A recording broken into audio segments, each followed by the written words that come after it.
Shabbat Shalom, você que nos assiste através da TV Sião, você, meu irmão, meu amigo abençoado que está aqui na Rádio Sion. Nós estamos percorrendo o livro de Deuteronômio, que é a conclusão da Torá, é onde Moisés dá o fechamento mesmo de toda aquela experiência que Deus fez com que os filhos de Israel passassem, tivessem no Egito e no deserto principalmente. E no Deuteronômio nós temos então a repetição de algumas leis e há também algumas leis são acrescidas, não é? É uma repetição, mas não uma repetição igual. É uma repetição acrescida de alguns conceitos, de alguns valores, né? Por exemplo, os 10 mandamentos, quando são repetidos em Deuteronômio, eles aparecem não só de uma ordem diferente, mas enfatizando coisas diferentes. Então é muito interessante isso. Esse fechamento da Torá, o livro de Deuteronômio é um livro extremamente importante. Nós vimos na paraxá passada que o governante da nação de Israel deveria fazer para si uma cópia deste livro de Deuteronômio, e ele deveria, ao fazer esta cópia, ele mesmo, de próprio punho, ele estaria aprendendo a lei de Deus, e esta lei que ele havia copiado seria sua leitura de cabeceira, seria sua leitura diária, para que ele não se afastasse dos caminhos do Senhor. Então é um livro também que era lido pelo governante da nação na festa de tabernáculos em público. Todo o livro era lido pelo chefe da nação, e isso era um testemunho público, não é? Que o rei se comprometia a guardar aqueles mandamentos, não só de garantir a sua aplicabilidade, mas ele também, como pessoa, andava guardando estas leis, esses mandamentos da vida. Bom, pessoal, a nossa porção de hoje compreende o capítulo 21 a partir do verso 10 e vai até o final do capítulo 25 de Dvarim, Deuteronômio. A Haftará correspondente a Isaías 54, do verso 1 ao 10, e a porção da Brit Hadashah, do Novo Testamento, é 1 Coríntios capítulo 5, início do capítulo. Ensinos fantásticos. Eu quero então que você abra a sua Bíblia em Dvarim, em Deuteronômio, capítulo 21.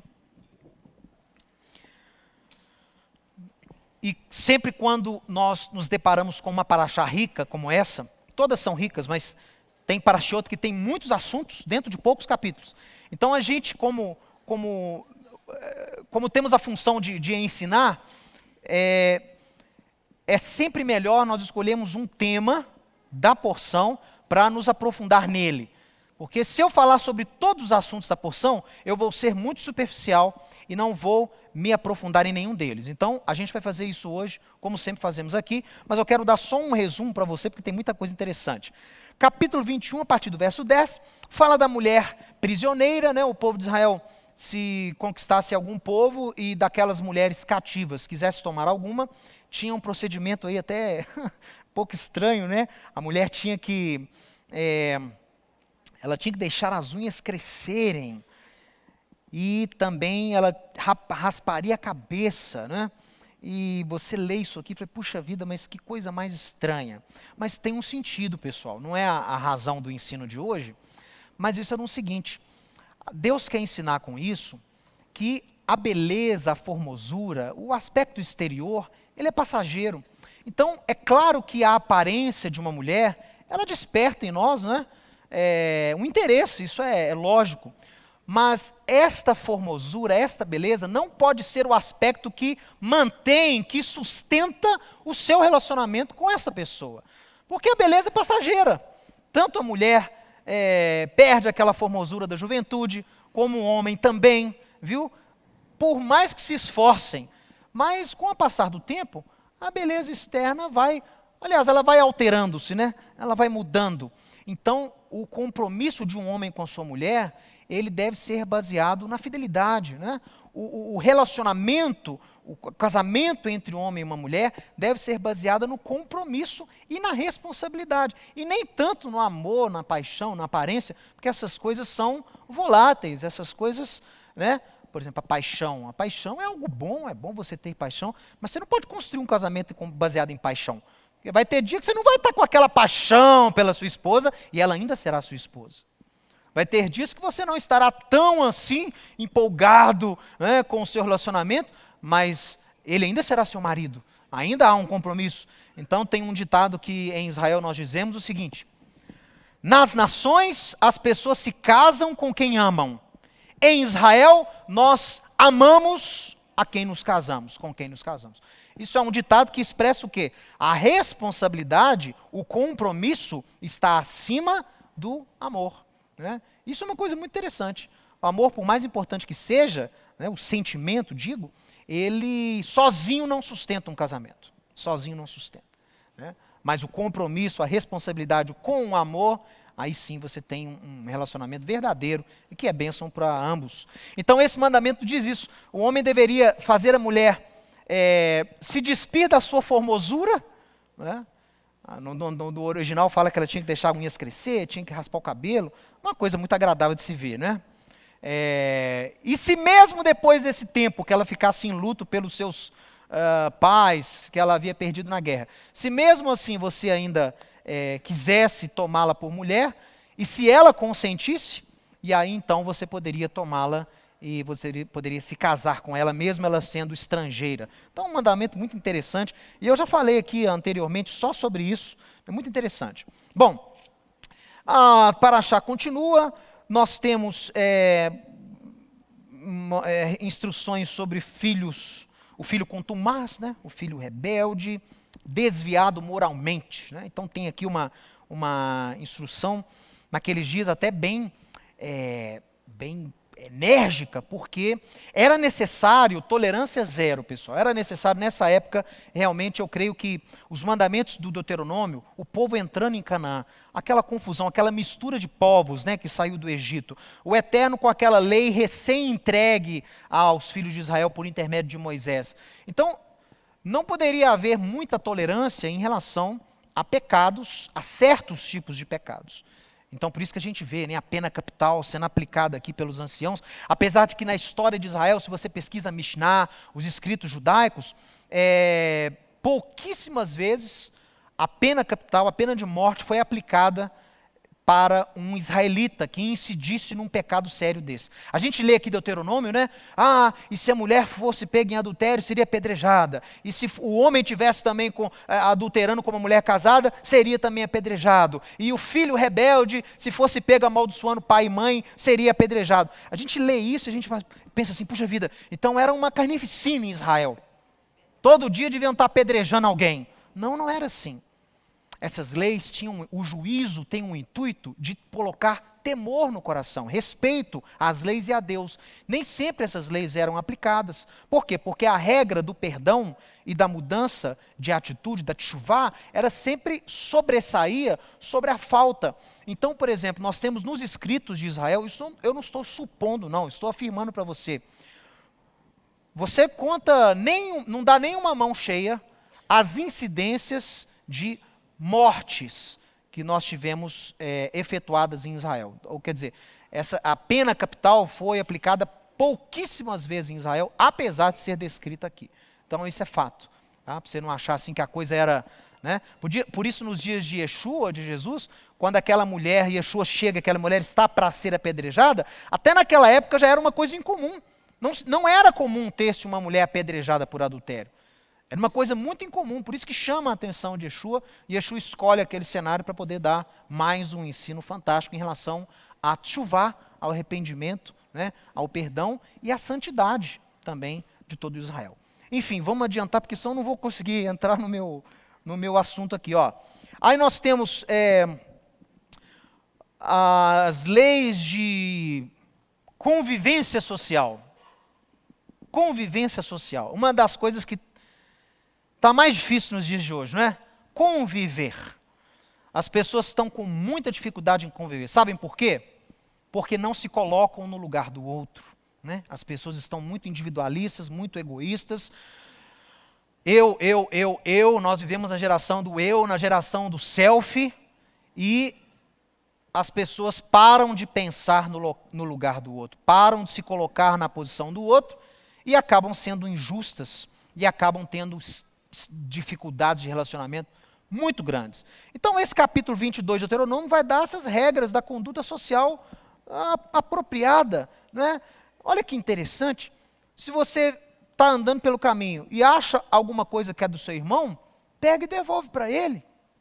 Se você está pelo caminho e acha alguma coisa que não é sua, olhou para um lado, olhou para o outro, não tem dono, recolha e aguarde um tempo até o dono se manifestar. Se você estiver andando pelo caminho, tiver lá um ninho, ou na árvore, ou no chão, e a mãe com os filhotes, ou a mãe com os ovos, não chega lá chutando, tomando tudo e matando tudo. Se você construir uma casa e tiver um terraço, construa um parapeito, construa um balaúste para que uma pessoa não se acidente ali, o sangue daquela pessoa recai sobre você. A culpa daquela morte era sua. Por que você não construiu uma proteção? E aí a gente pensa, mas o Deus criador dos céus e da terra, o Deus de sabedoria insondável, vai preocupar se eu estou construindo uma cerquinha no meu terraço, ou se eu estou catando um ninho com um ovo, com um passarinho? Que é isso? Deus se importa com coisas muito mais importantes. Deus se preocupa com coisas muito mais sublimes e nobres. Deus não está preocupado com o ninho de passarinho. Meu amigo, tem instrução aqui, até para o soldado cuidar das suas necessidades. Está na guerra, anda com uma pazinha na bolsa. Está escrito porrete aqui, mas era uma espécie de uma pá. Está lá, deu à vontade, meu amigo. Faz lá a sua necessidade e cubra. Não vai ficar o negócio lá exposto, meu amigo. Porque o eterno vosso Deus habita no meio de vós e Ele é santo. Nas mínimas coisas Deus se preocupa conosco. Nas mínimas coisas Ele se preocupa com você, como você come, como você dorme, como você veste, como você se veste, como você corta o cabelo. Sabia? Tem instruções a Torá. Ah, lá vem o Mateus com essas regras infinitas. Não, são instruções para a vida, para que tudo te vá bem nessa vida. A gente não obedece às regras, às instruções de Deus para ir para o céu, não. Você obedece às regras de Deus para você viver bem aqui. Deus não precisa de lei. Quem precisa de lei somos nós. Deus não precisa de regras. Quem precisa de regras somos nós. Dizem os sábios que nos pequenos mandamentos se revela o caráter do homem. Então você observa a obediência do homem em relação às pequenas coisas, aos pequenos mandamentos. E você vai ter revelado, então, o caráter da pessoa. Isso é muito interessante. Então o capítulo 22 trata dessas pequenas coisas e desse relacionamento com o homem e o seu próximo. E aí nós chegamos aqui numa parte interessante, que eu vou concentrar daqui a pouco. Vamos saltar aqui, ó. Tem falando sobre o tzitzit, né, que o judeu deveria usar, as franjas, no verso 12. Fala um pouco também aqui sobre matrimônio, né? Tem muito ensino aqui acerca de votos, viu? Acerca da limpeza do acampamento, que eu acabei de dizer. E ele termina, então, falando de Amaleque, né? A porção termina falando de Amaleque, que é um mandamento, no final do capítulo 25 de Deuteronômio, que é um mandamento, acho que um dos mais interessantes na Bíblia. Deus ordena que você não se esqueça de esquecer. Preste atenção. O mandamento é: não se esqueça de esquecer. Como que é isso?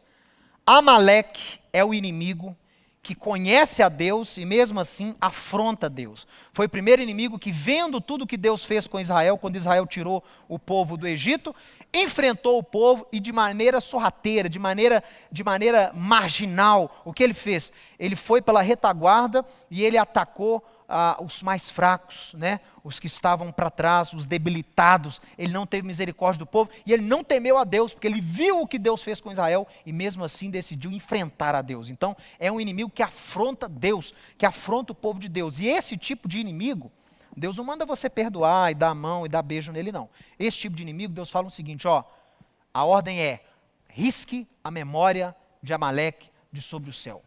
De sobre o céu. Risque.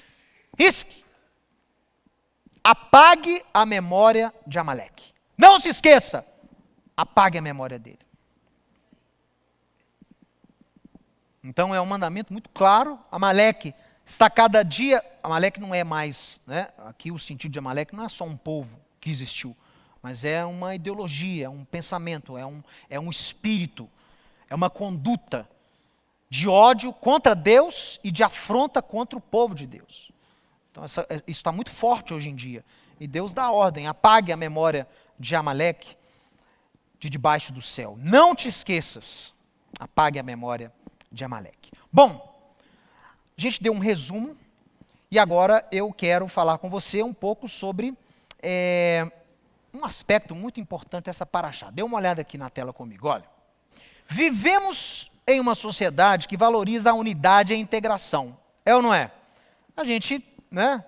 As pessoas apregoam a unidade, a quebra de barreiras. Olha, em vários aspectos da vida, seja nos negócios, no relacionamento, na arte, na cultura, conceitos como quebrar barreira, anular diferença, diminuir diferença, estão sempre presentes. Isso é um fato, né? E Deus é contra isso. Deus também apregou a unidade é boa, nós devemos ser unidos sim, devemos quebrar sim barreiras que nos impedem de ter um relacionamento saudável e sadio com o nosso próximo. Porém, veja aqui, algo dentro de nós parece levantar a bandeira vermelha em relação a tentativas de quebra de algumas barreiras ou anulação de algumas distinções. Por que temos às vezes esse sentimento de que algumas coisas realmente não devem ser misturadas? De onde vem esse temor que nós temos, que a combinação de realidades diferentes resultará em algo que não está nem lá nem cá e que prejudicará a nossa vida? Então isso é uma coisa interessante. Ao mesmo tempo que nós temos esse conceito que hoje está na moda, está bem amplo, né, de unir, de juntar, de quebrar as diferenças, de quebrar barreiras, ao mesmo tempo tem coisas que quando você vê, quando você observa, quando você testemunha o esforço de junção, aquilo dá um sentimento de estranheza. Você sente assim, não, isso não está certo. Ah, mas nós vamos fazer... tem alguma coisa errada. Eu comecei a ver isso quando eu comecei a entender um pouco mais de política, principalmente no nosso país, com essa quantidade de partidos. Aí surge um candidato, você começa a ver coalizão de partidos, você fala, peraí, isso aqui não está certo. O que é isso?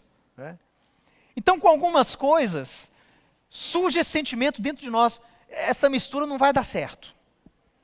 Isso aqui vai acabar, se eu forçar a juntar essas duas realidades, eu vou acabar surgindo como uma terceira, que vai prejudicar a minha vida, vai prejudicar o mundo, não vai abençoar em nada.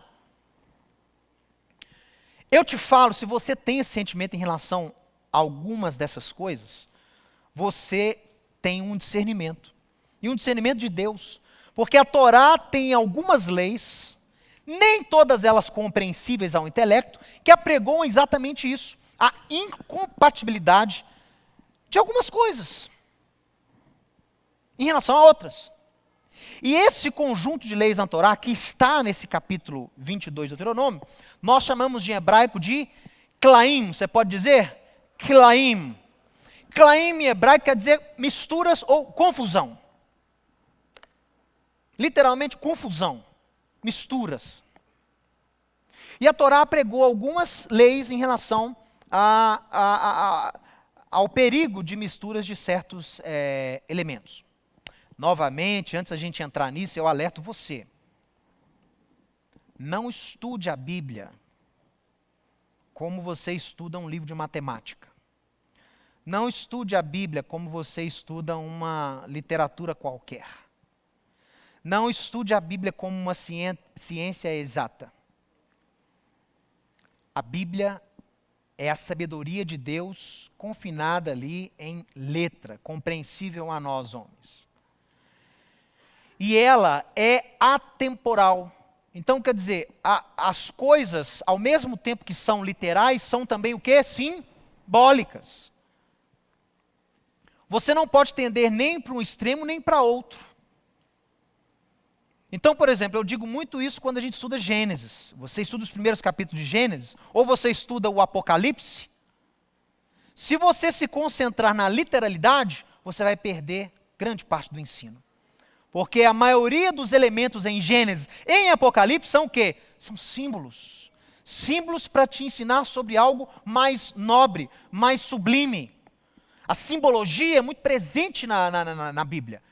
E com esses mandamentos também. É claro que havia literalidade de não misturar certos elementos que nós vamos ver agora. Mas o que Deus quer dizer com isso? Entenda não só a casca da Torá, o invólucro da Torá. Entenda a polpa, a substância da Torá. O princípio, o que Deus quer te ensinar com isso? O que está indo além desse mandamento? Qual é o princípio que com isso aqui eu tenho que aplicar na minha vida? Tudo na Bíblia é assim. Deus manda o judeu usar franjas na ponta das vestes. Hoje a gente usa esse chale de oração nos momentos de serviço, em alusão a esse mandamento, que tem aí no capítulo 22. Será que Deus quer só que eu use uma franja para ficar mais bonito ou mais aquecido no inverno? Será que Deus realmente está se preocupando só em você usar da forma correta, com os nós feitos da forma correta, com Não, claro, tem que haver sim o tzitzit, a franja, mas o que eu tenho que aprender com isso? Alguns mandamentos Deus ainda dá a dica, como ele fala com o tzitzit lá em Números. Lá em Números ele fala, olha, e aí vocês usando essas franjas, vão ver as franjas quando caminhar e vão se lembrar de andar, guardar os mandamentos de Deus. Aí ele deu uma dica, ele te ajudou. Ele explicou a razão do mandamento. Não é só para você usá-lo, é para usá-lo, mas o quê? Aprender com ele. Tem um princípio. E esses mandamentos aqui, todos têm um princípio.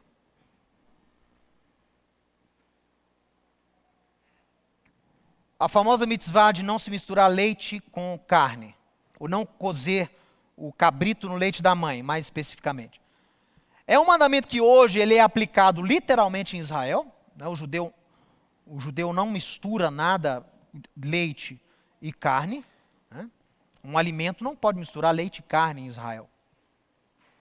Não existe. Então lá nunca você vai achar um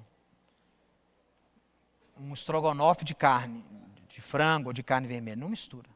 Né? Você não vai nunca achar, quer dizer, acha, né? Porque hoje em dia Israel também. Mas você vai ter dificuldade de comer em Israel um cheeseburger. Não pode misturar leite com carne. Se comer um negócio com leite, eles falam que tem que esperar 4 horas até você comer algo à base de carne. Bom, existe um mandamento da Torá, ele é aplicado literalmente assim, mas o que o Eterno quer com isso? Tudo bem, você não está comendo leite e carne, mas sua vida está melhorando por causa disso? A vida tem que melhorar. Você tem que guardar o mitzvah, o mandamento, e crescer com ele. Não é só guardá-lo literalmente, mas aprender com ele. Então, olha os mandamentos aqui, eu vou ler com vocês aqui na tela, olha. A mulher não terá utensílios de homem, não usará utensílios de homem, nem o homem vestirá vestido de mulher. Aqui eu traduzi direto do hebraico. Porque qualquer que faz essas coisas é abominável. Toevá. Toevá quer dizer ofensivo ao Senhor teu Deus. Então, tem aqui um primeiro mandamento, que é bem claro. E traduzindo direto do hebraico, ele faz até mais sentido. Então, quer dizer, a mulher não vai usar utensílios de homens. Aqui, pessoal, o texto, se você o lê e compara com outras passagens, é a ideia de função. Porque o utensílio no homem é para designar funções. E a mulher que usa utensílios de homens, aqui no contexto, são mulheres que atuam em posições de homens. Aqui é relacionado com autoridade. Tá? Muito interessante esse texto. E aí ele continua sendo mais categórico. E o homem não o quê? Vestirá simlat isha, vestido de mulher. Aí é claro, né? O homem não deve usar vestido de mulher. Por quê? Porque isso é ofensivo a Deus. Por que é ofensivo a Deus? Porque você está o quê? Você está dizendo para Deus o seguinte: a ordem como o Senhor criou, a forma como o Senhor criou está errada. Eu posso fazer melhor. O princípio que Deus criou não serve para você. Você pode fazer melhor do que Ele. E aí você inverte da forma como Ele fez. Para Ele, isso é ofensivo. E deveria ser para você também. Toevá em Israel quer dizer essa ofensa. Abominável quer dizer ofensivo. Ofende.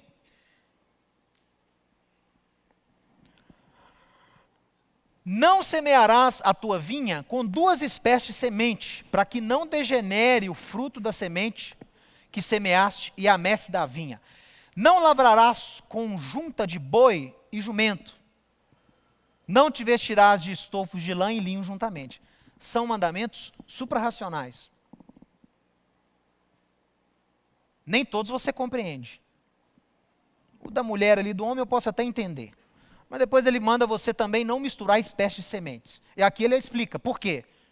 Porque o fruto vai ser o quê? Um fruto híbrido. Vai ser uma mistura dos dois. Você não vai ter nenhuma coisa nem outra, você vai criar uma terceira.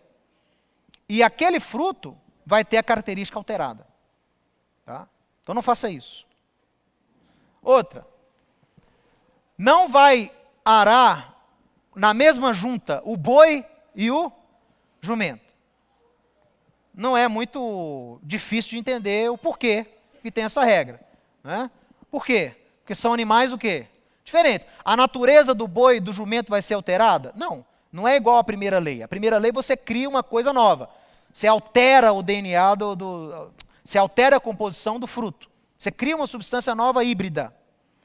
No segundo caso, a junta com o boi e com o jumento, o DNA do boi não vai mudar, porque ele está arando com o jumento. O DNA do jumento não vai mudar, as espécies não são alteradas. Mas o trabalho resultante dos dois vai. E a qualidade de vida dos dois vai ser uma miséria. Tanto para o boi quanto para o jumento.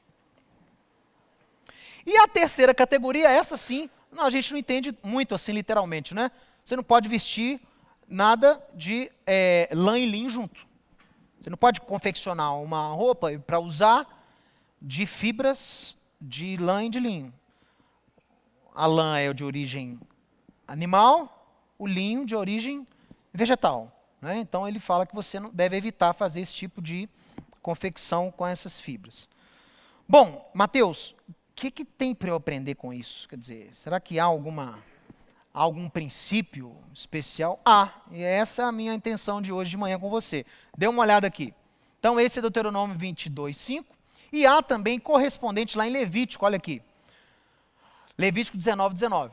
Guardarás os meus estatutos, não permitirás que os teus animais se juntem com os de espécie diversa. No teu campo não semearás semente de duas espécies, nem usarás roupa de dois estofos misturados. Tá? É a mesma coisa, já tinha sido dado lá em Levítico. Só que aqui ele ainda inclui o quê? Os animais, né? Cruzamento de diferentes espécies. Manda não fazer. Manda não fazer. O que isso tem para nos ensinar nos dias de hoje? Dê uma olhada aqui. Vamos analisar essas três categorias. Ó. Não semeará a tua vinha com duas espécies de semente. O que você vai estar fazendo? Externamente, a uva resultante. Então, quer dizer, se você planta uma espécie aqui, né, a videira, e a outra ao lado, o que vai acontecer ali entre as raízes? As raízes vão o quê? Se intercomunicar. Então, elas vão trocar nutrientes. Então, ambas vão receber o quê? Vão criar um fruto que externamente ele não vai ter diferença nenhuma. Mas haverá uma mudança interna que alterará o sabor e a qualidade do vinho que aquela uva produzir. Uma vez que a uva compartilhou solo e nutrientes com outras espécies. Então aqui encaixa lá naquele mandamento de 19:19. É quando você cria uma coisa nova, você junta duas espécies e cria uma terceira. 2. Não lavrarás o boi e jumento na mesma junta. O que é isso? Neste caso, nem a espécie do boi nem do jumento estão sendo alterados. O que será afetado será o trabalho dos dois, bem como a qualidade de vida de ambos. É como você brincava lá quando criança, naquela corrida, com uma das pernas atada ao vizinho. Quem brincou assim? Como é que chama aquilo? Sabem o que eu estou dizendo? Você amarra a sua perna esquerda com a perna direita do outro. E aí vocês têm que correr juntos. Adulto também faz, né? Essas dinâmicas aí de empresa, tem cada loucura que manda, o psicólogo manda fazer isso também. O pessoal aprender a trabalhar em equipe.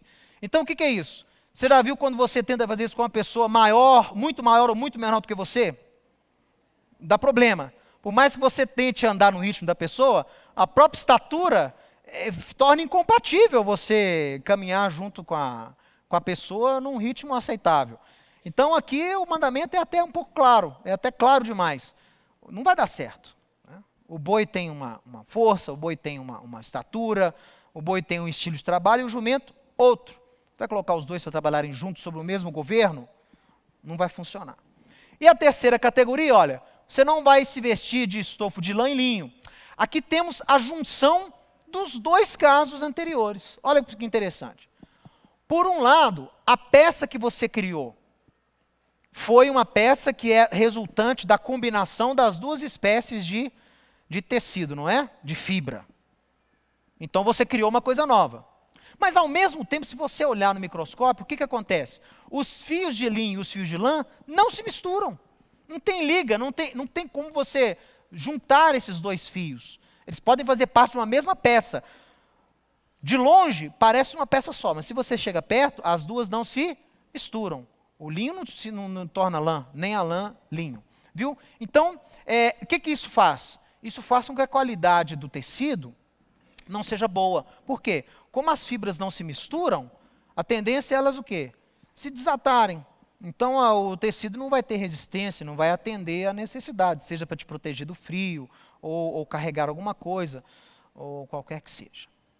Então, pessoal, nós temos o seguinte.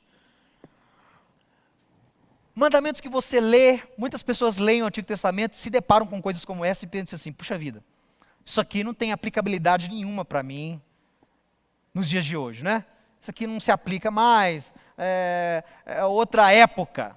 Mas não, como eu disse, a palavra de Deus é muito atual. O que a gente vai tentar fazer agora? Vamos tentar fazer um correlacionamento, vamos correlacionar o que esses mandamentos podem nos ensinar em relação à sua vida nos dias de hoje, como servo de Deus, como discípulo de Yeshua. O que esses mandamentos antigos dados a Israel podem te abençoar nos dias de hoje. Então, lembra lá, qual é o primeiro? O primeiro das leis de Caim. Qual é a primeira restrição? Não semear a vinha com duas espécies diferentes. O que isso pode se aplicar? Eu tentei tecer algumas comparações com você. Olha só, vou tentar aqui com você. O que isso pode refletir para mim hoje? Isso aqui, ó. Não alimente a sua mente e o seu coração com ensinos e conceitos divergentes. Eu estou dando aqui uma análise própria. É claro que esses mandamentos podem significar muitas outras coisas. Isso aqui foi o que Deus falou comigo no meu coração. Eu comparei o mandamento de não plantar, não cultivar a vinha com duas sementes diferentes, com o nosso aprendizado, o nosso crescimento como servos de Deus. Meu amigo, a sua fé é constituída com relação, de acordo com o que você ouve, com o que você estuda, com o que você recebe, com o que você se alimenta. A sua vida assemelha-se a uma vinha. E a semente assemelha-se à palavra de Deus. A semente pode ser comparada ao ensino que você está recebendo, à fonte que você está bebendo. O ensino diz então, se podemos fazer um paralelo, Deus está falando com você, seja mais cuidadoso de onde você bebe a sua água. Seja mais cuidadoso de onde você tira o alimento. Não se alimente, não nutra a sua mente, não nutra o seu coração com ensinos divergentes. Não venha com esse papo que todos os caminhos levam a Deus. Não é assim.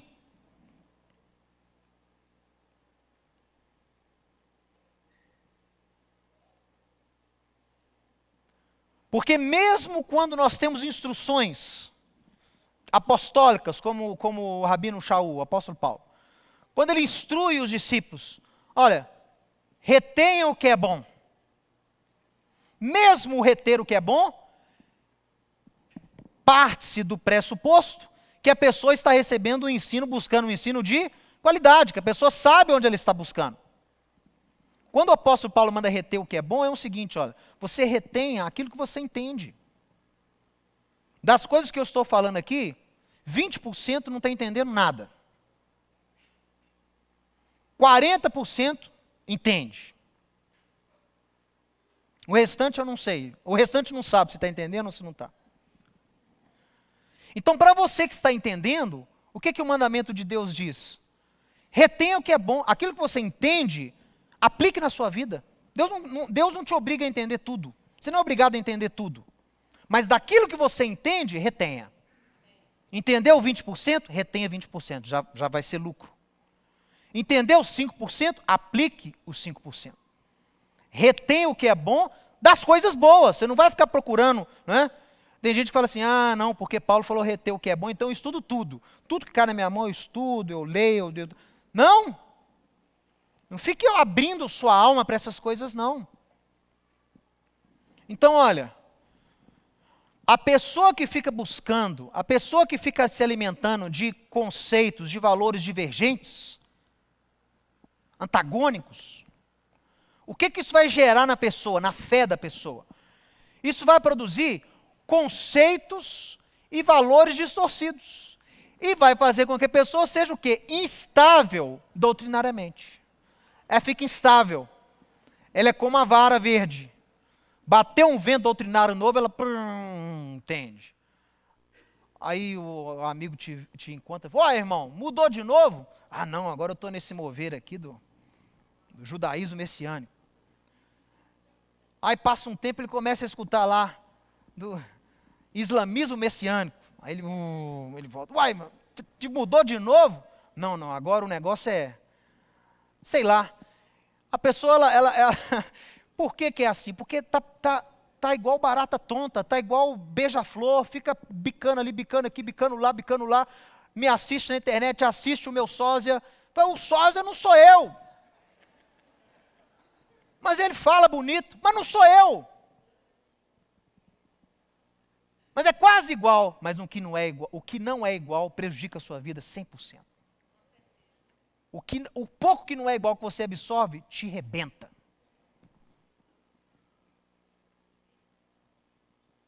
Mas eu achei que era tudo a mesma coisa. Não é. Não é.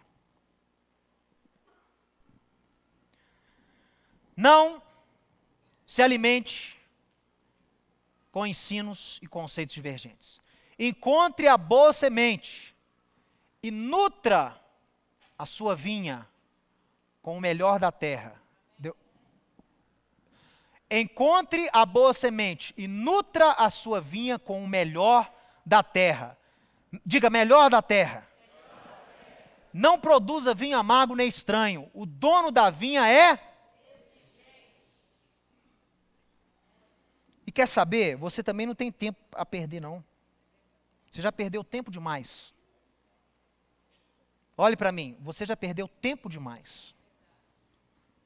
Você podia estar produzindo muito mais. Você podia estar muito além do que você está. Você perdeu muito tempo.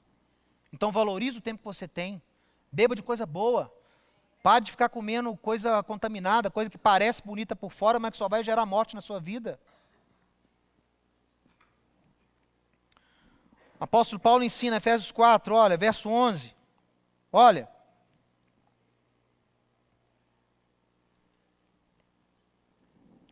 Efésios 4, verso 11.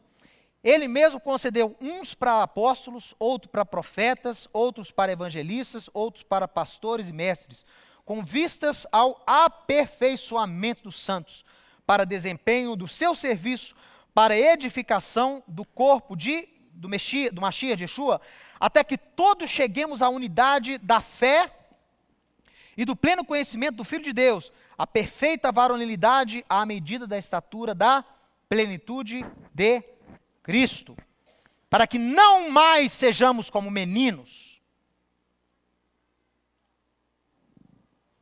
Olha para a pessoa que está ao seu lado, vê se está um meninão aí do seu lado. Não é, pode até ser jovem, mas no conceito apostólico não pode ser menino. Você não quer ser menino. Porque, olha, você não pode ser como menino, que é agitado de um lado para o outro, e levados ao redor por todo vento de doutrina. Por que ele não tem nada sólido? Porque ele está bicando demais. Ele não criou raízes, ele não fixou, ele não cresceu.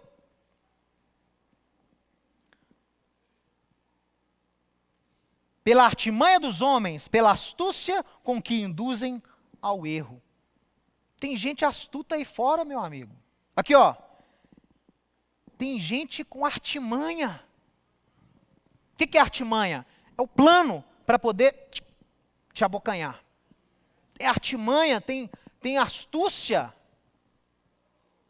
Sujeito sagaz, sujeito, ele planeja como que ele vai como que ele vai pegar, fisgar alguém? Muitas vezes aparece na internet de barba grande, de talite. Só aí já fisga um monte, porque o povo acha que todo mundo que usa talite e barba grande é judeu, cheio do Espírito de Deus. O povo acha que... Aliás, a maioria dos que fazem isso nem judeus são, mas até tem, eu acho que tem alguns rabinos mesmo, que muitos ensinam, mas tem muito rabino picareta aí fora também. Tem muito rabino da sinagoga Lero Lero, já ouviu falar? Sinagoga Lero Lero está repleto de crente, está cheio de evangélico.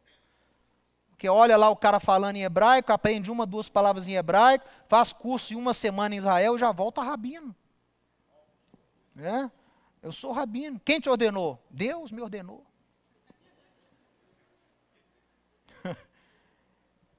Astúcia. Artimanha. Mas peraí, mas fala parecido. Ué, mas isso é artimanha. Assiste e os 20% que ele entendeu, ele repete. Aí você acha bonito. Olha, está falando coisa interessante. É artimanha. Tá? Então, olha, tem que estar atento aí. Bom, vamos lá, para a gente encerrar aqui. Ó. Número 2, qual era o mandamento lá, o segundo? Você não podia fazer o quê? Hein? Você não pode pôr o mesmo jugo, a mesma junta em quais animais juntos? Diferentes animais, em específico aqui, o boi e o jumento. O que isso pode trazer para a nossa realidade de hoje em dia? Eu sei que você não tem fazenda, não tem sítio, você não tem essa experiência, mas vai tentar aprender com ela da mesma forma. Olha só, não se associe com quem afirma seguir as mesmas regras que você, mas na prática não se parece em nada com você. Isso é o que o mandamento pode ser trazido para nós hoje. Presta atenção numa coisa. Não é tão simples assim de entender. É claro, o mandamento é bem claro. Olha, não se associe com quem afirma seguir as mesmas regras. Aqui fala do jugo. O que é jugo? Governo.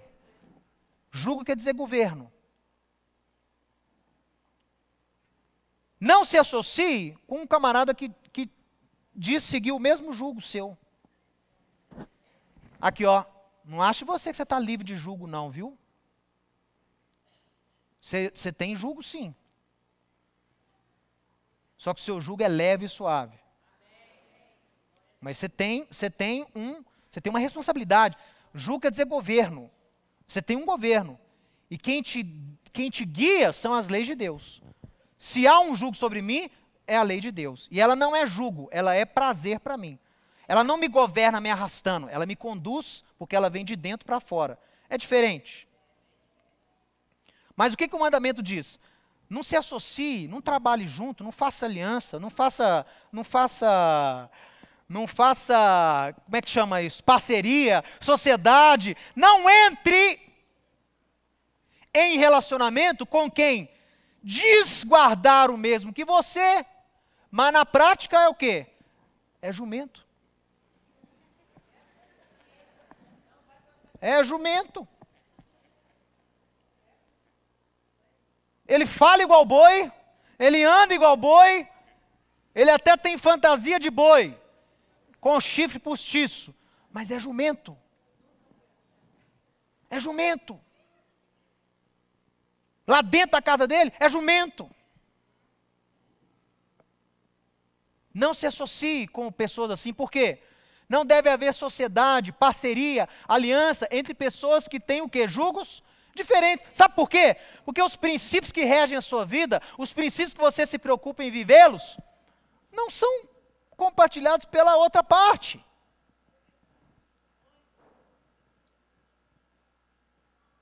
Como é que você vai fazer algo junto? Aqui, ó. Como é que você vai andar junto? O jugo. Como é que você vai andar junto? Como é que você vai trabalhar junto? Como é que você vai viver junto? Ah, mas eu sempre li que os opostos se atraem. Mais ou menos. Não é assim também não. Até um certo limite, sim. É interessante ter uma pessoa que te complete. Mas não em relação a princípios morais e éticos, de fé. Aí não, meu amigo. Aí o oposto eu estou fora. Aí eu estou repelindo. Olha o que o ensino apostólico nos orienta. Primeiro, o profeta Amós, você sabe o texto de cor. Você já leu. Amós capítulo 3 declara o quê? Como? Na sua Bíblia está. Como andarão juntos se não há entre eles o quê? Acordo. Como é que está no hebraico? Tem como andar juntos se não se conheceram antes? O hebraico é assim. Se não se conheceram, não tem como andar junto. Ou seja, se está andando junto, é porque tem afinidade. Se está andando junto, é porque se conhecem. É isso que o profeta diz. Está andando junto? Se conhece.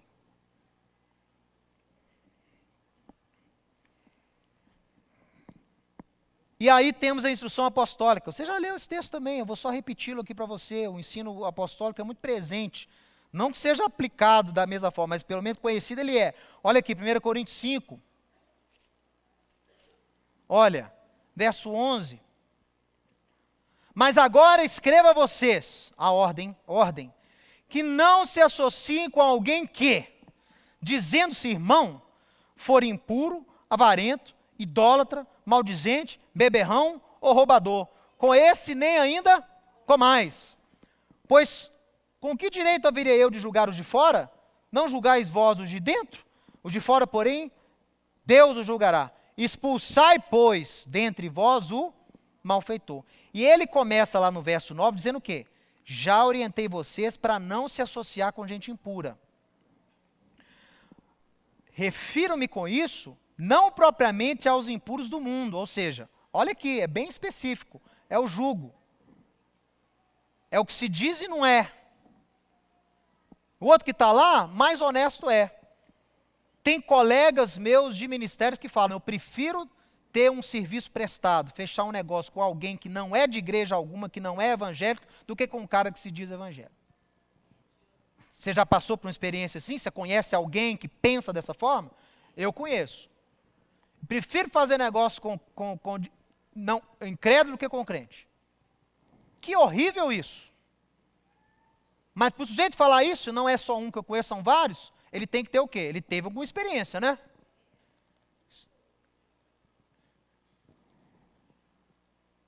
Não dá, pessoal. Olha aqui. Refiro-me aos impuros do mundo, ou os avarentos, ou roubadores, ou idólatras, pois neste caso, terias que sair do mundo, ou seja, não é que você não... O outro que está lá no mundo, eu sou obrigado né? Você tem um comércio, você tem um negócio, você está fechando, você tem cliente de tudo quanto é lugar, isso aí não tem problema. Ganha o seu dinheiro da forma lícita, mas o quê? Você tem uma carteira de clientes, você tem relacionamento, tudo bem. O problema é quando você se associa, quando você entra em parceria com alguém que, fazendo-se de boi, entra com você no mesmo jugo, mas na verdade é o quê? É jumento. Ou seja, ele passa uma imagem que é, mas não é. Esse tipo de coisa vai te prejudicar e vai destruir o que você criou aí junto com essa pessoa. De tudo, hein? Pode ser comércio, negócio, matrimônio, tudo. Tudo que é em relação à associação. Não dá certo, pessoal. Não dá certo. Tá? Então, a gente pode fazer uma aplicabilidade aqui com isso. Ó. E o terceiro? O terceiro diz o quê? É vestir-se, né? Vestir-se com fibras diferentes. Então, vamos ver aqui o que a gente pode aprender.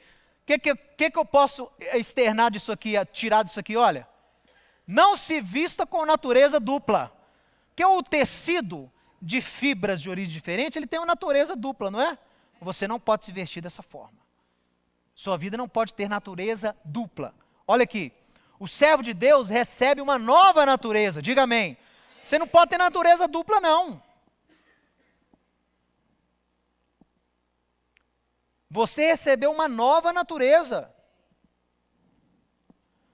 Uma mudança genuína de dentro para fora, que pode e deve ser atestada por frutos. Não seja morno.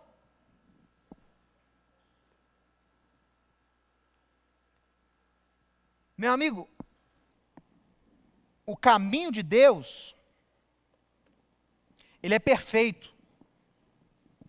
O caminho de Deus é reto, mas o caminho de Deus é estreito.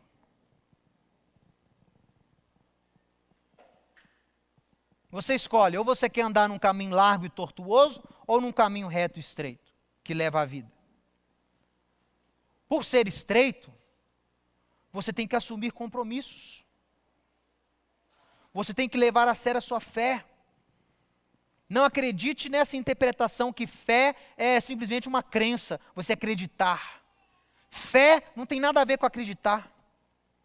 Fé vem de ser fiel. Esperar, confiar, ser fiel. Isso é fé. Então você fala assim, a fé em Cristo. O que significa isso? É o quê? A sua obediência, a sua fidelidade, a sua aplicabilidade daquilo que Ele instruiu na sua vida. Isso é fé em Cristo. Fé em Cristo não é acreditar que Ele existiu, não. A maioria das pessoas até acredita que Ele existiu. E todo mundo tem fé em Cristo porque acreditam que Ele existiu? Não. Fé em Cristo é o quê? É esperar nele, confiar nele, ser fiel a Ele. E fé de Cristo? Você tem as duas expressões na Bíblia, a fé em Cristo e a fé de Cristo. O que é a fé de Cristo? Vós recebestes novo através da fé de Cristo. O que é isso? A fidelidade dele, a obediência dele, ele ter completado a sua missão, tendo sido fiel até o fim, lhe garantiu receber uma nova natureza. Foi na fidelidade dele, na confiança que ele teve ao Pai, na sua fidelidade e perseverança, você recebe uma nova natureza. Para que você tome posse também do caráter dele e dessa fé dele. Você tem que ter a fé em Cristo e você tem que ter a fé de Cristo. Senão você não consegue vencer o mundo, não. E quem tem a fé de Cristo, tem uma nova natureza. Você foi feito nova criatura. Você morreu com Ele no seu batismo. E quem não foi batizado tem que ser batizado, viu? Isso não é invenção cristã, católica, nem protestante, não. Isso é doutrina bíblica. Bíblico, há mandamentos que vieram dos céus. O batismo tem um selo espiritual na sua vida. Ele feito da forma correta, ele é um selo na sua vida. Você tem que passar pelas águas da forma correta. Isso sela você, perdoa os seus pecados. O apóstolo Pedro, no seu discurso em Atos, ele diz que sede batizados para a remissão dos vossos pecados. Então, há poder no batismo para a remissão dos pecados em Yeshua. Você tem que passar pelas águas, se você não passou ainda. Vamos terminar então, lendo aquilo que o apóstolo instruiu. Olha, Efésios 4, 17.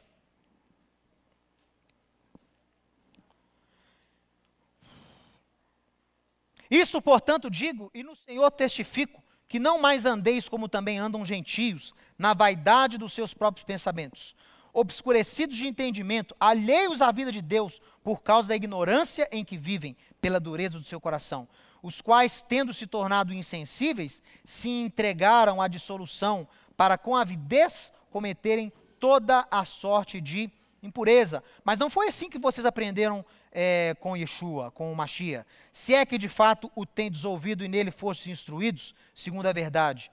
No sentido que, quanto ao trato passado, vos despojeis do velho homem. Diga, despojeis do velho homem, que se corrompe, segundo as concupiscências do engano, e vos renoveis o espírito do vosso entendimento, e vos revistais do novo homem, criado segundo Deus, em justiça e retidão, procedentes da verdade.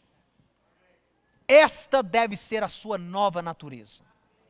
Não quer dizer que você não tem tentação, não quer dizer que não surjam em você, às vezes, desejos de fazer o mal, isso surge mesmo. Mas interiormente, você como nova criatura, recebeu de Deus o quê? O poder para o quê? Não mais estar sujeito à sua inclinação carnal. Nova natureza significa receber de Deus o poder para não ser escravizado pelo pecado. Uma coisa é você pecar, outra coisa é você viver escravizado por ele. Acidentes na vida do crente acontecem, acidentes na vida do servo de Deus acontecem, infelizmente. Mas são o quê? Acidentes, não são constantes. Se o pecado é uma constante na sua vida e não um acidente, você não está com nova natureza. Você está com o velho homem. Você está se vestindo de lã e linho. Não dá. Mas você vai na sinagoga, você reza, você ora, você compartilha, você participa, mas você não consegue ser liberto do pecado, você está se vestindo de linho e lã. E assim não dá. Assim não dá. Porque você está com seus frutos comprometidos. Olha aqui. Avança um pouquinho aí. Colossenses 3, verso 9. Olha que interessante. Não mintais uns aos outros, uma vez que vos despistes do velho homem com os seus feitos e vos revestistes do novo homem, que se refaz para o pleno conhecimento, segundo a imagem daquele que o criou. No qual não pode haver grego nem judeu, circuncisão nem incircuncisão, bárbaro, cita, escravo, livre. Porém, o Cristo é tudo em todos. A nova natureza, esse dom de Deus, independe da sua raça, do seu status social, da sua origem. É dom de Deus. E por último, as palavras de Deus lá, de Yeshua à igreja em Laodiceia, que alerta a igreja de Laodiceia, dizendo o quê?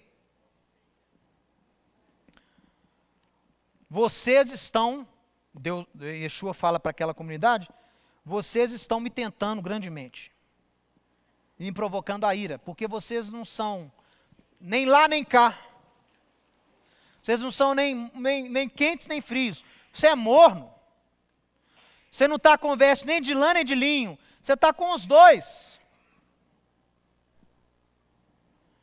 Antes você fosse de lã, antes você se vestir só de linho, mas não, você quer andar com as duas. Você quer ter dentro de você duas naturezas. O negócio é o seguinte, tem um ponto de tolerância. Chega num ponto que Deus, para Ele você passa a ser o quê? Intolerante. Ele passa a ser intolerante em relação à sua conduta. Ele passa a ser intolerante. Aí o que vai acontecer? Ele vai te vomitar. E não queira chegar nesse ponto. Por isso a palavra de Deus para Laodiceia e para você hoje, para mim é o quê? Vamos arrepender. Vamos clamar pela natureza divina do Filho de Deus em nós. Vamos abrir mão dessa natureza dupla. Vamos abrir mão da capa de lã e de linho. Não funciona.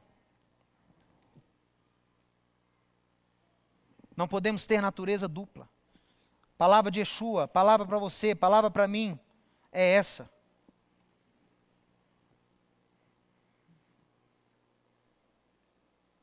Apocalipse capítulo 3, verso 16, olha. Verso 15. Conheço as tuas obras, que não é frio nem quente. Quem dera se fosse frio ou quente.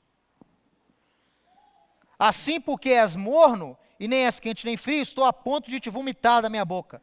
Pois você diz, estou rico e abastado, não preciso de coisa alguma, e nem sabes que você é infeliz, miserável, pobre, cego e nu.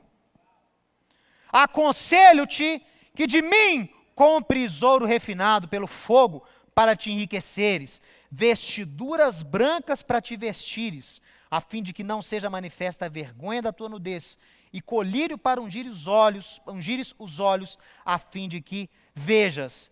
E atenção, eu repreendo e disciplino a quantos amo. Sê, pois, zeloso e arrependa-te. Que a palavra do Eterno, apesar de ter sido escrita, ter sido colocada primeiramente em rolos, há 3.500 anos, esteja presente, viva e atuante na nossa vida, no nosso coração, na nossa alma, na nossa mente. Que o Eterno abençoe a todos nós, em nome de Yeshua. Amém.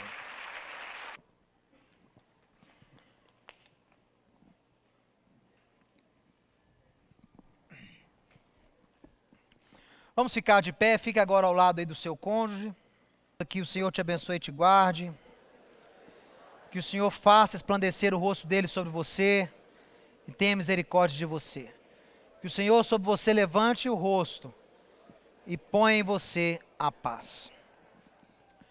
Yivarechecha Adonai veishmerecha, Yair Adonai panavelecha vichoneka, Isa Adonai panavelecha, vayasem lecha shalom.